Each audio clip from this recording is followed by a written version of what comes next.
Hello friends, welcome to another American Crafts Design Team project. This week I am working on a simple collage style mixed media project, and I'm taking Vicki Boutin white gesso and mixing it with markers to get a light. Obviously when you mix any medium with white gesso, it's going to lighten it up quite a bit.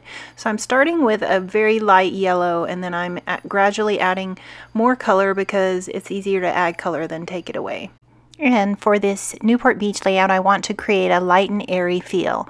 And so that's why I'm starting with a light color and gradually adding more saturated color with the art crayons and markers until I get a color I like. And I start with the marker because it tints the gesso less, so I'll get a lighter tint, a more pastel of the pink when I start with the marker. You can see how very light that is. Now I'm going to the art crayon because that's a more concentrated color and it darkens the gesso up more and creates a more saturated pink. It lightens up quite a bit, so you can add, I'm adding a little bit at a time until I get it to a more medium pink. And I'm just using the Vicki Boutin spatula and smearing the gesso and art crayon downward.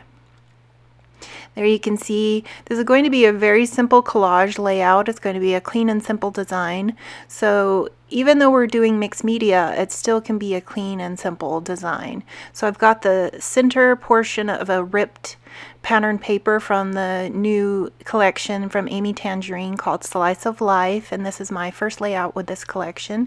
I really love the colors, and you get lots of papers that could go for fall or summer. Now you see the more concentrated pink color that I'm adding over the lighter pink that I had laid on previously.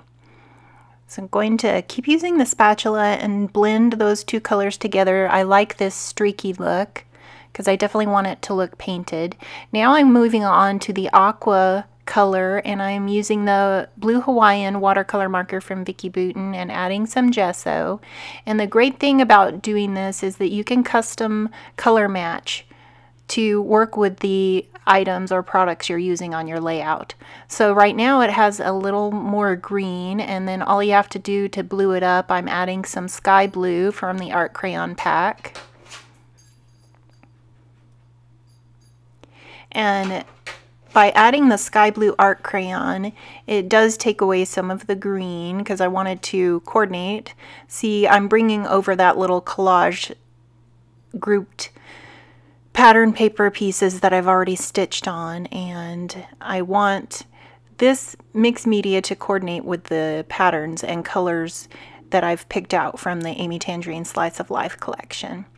So I'm adding more color here.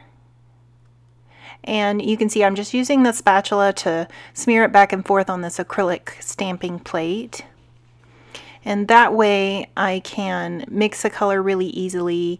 And I'll give you a tip. See how the art crayon has fallen onto the background paper of my layout? I've learned that if you try to pick that off with your hand, it smears and you get a smear of color on your background paper. And if you don't want that, I'll show you a tip coming up pretty soon. So I'm just laying the spatula pretty close and flat to the background paper in order to get a stripe here. And I'm wiping off the spatula on the edge of that acrylic plate. I kind of want some textural streaks. And I'll have 3 areas. If you guys have looked, and there's the little tip, I just use the gesso that's on the spatula to pick up that art crayon, and that way it doesn't create any color on the background. Now moving on with the rest of the layout, you can put this background page out in the sun to dry. It dries pretty quickly in the summertime here. And then I want to see, oh, I think I need to add some more of the gesso and color to the blue area.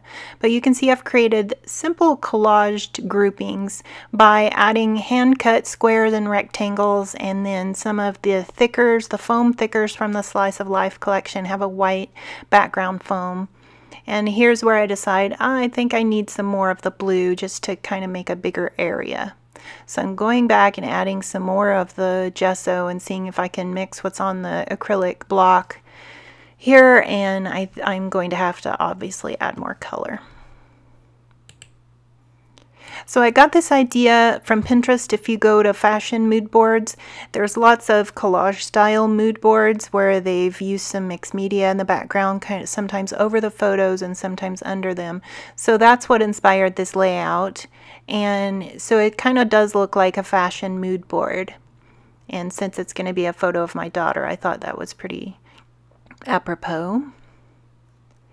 And off camera, I've created these little, and you simply, because it's a collage style, they don't have to be perfectly cut. So I just hand cut these little rectangles and squares with scissors so that it would have that more handmade look.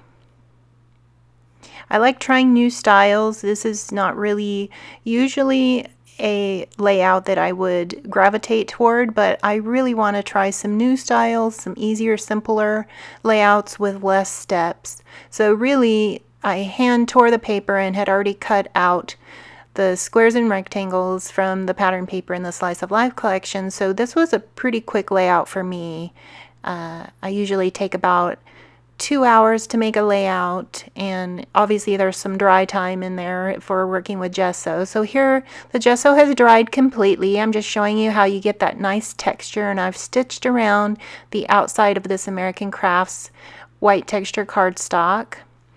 And I'm going to trim closer to the stitching because I want to lay this paper onto a pattern paper from the Amy Tangerine collection. There's one of the papers has like a fish scale, and so I thought that would be great for this beach layout. This also would work with for some ice cream or any kind of food like that, or painting. So I'm just hand trimming this. Like I said, I want this collage look to be definitely look handmade. So there's the background paper, and just enough of it shows. And I'm going to adhere lots of adhesive so that this white texture cardstock from American Crafts can lay flat on the layout. I know some people, their aversion to mixed media is that their paper would be warped, and here, you can adhere a lot of adhesive, or you can run it through your Mink machine. So here are all the stitched pieces from the Amy Tangerine paper. I've stitched each hand cut piece. I'm just showing you up close.